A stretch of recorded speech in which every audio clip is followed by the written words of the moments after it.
कुछ कमाल के इन्वेंशन जिन्हें घर पे ट्राई करने के बाद आपको काफ़ी मजा आएगा। और लास्ट में तो डीजे लाइट बनाना सिखाया, उसे तो मिस बिल्कुल ही मत करना। बट उससे पहले वीडियो को लाइक करते हो तब 500 की गड्डी मिल सकते हो। लाइक सब्सक्राइब करते हो तब तो आईफोन मिल सकता है। 10 सोचो में तरह का फोन के बाद क्लिक तो करना है।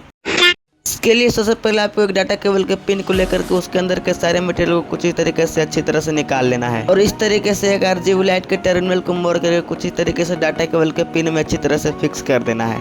उसके बाद एक कैप के सेंटर में रेक्टेंगुलर शेप को कट लगा देना है। उसमें कुछ ही तरीके से पिन को अच्छी तरह से फिक्स कर देना है। पिन को फिक्स कर लेने के बाद एक इस तरीके का ग्लू स्टिक ले लेना है। उसमें कुछ ही तरीके से होल बना करके RGB लाइट को ऊपर अच्छी तरह से फिक्स कर देना है। इस सब कर लेने के बाद एक रिफ्लेक्टर को लेकर कुछ ही तरीके से ग्लू स्टिक के दूसरे साइड में अच्छी तरह से उसे फिक्स कर देना है। और फाइनली इतना सब कुछ कर लेने के बाद आपके घर पे एक डीजे लाइट बन करके तैयार है, जो काफी अच्छी तरह से वर्क भी कर रहा है।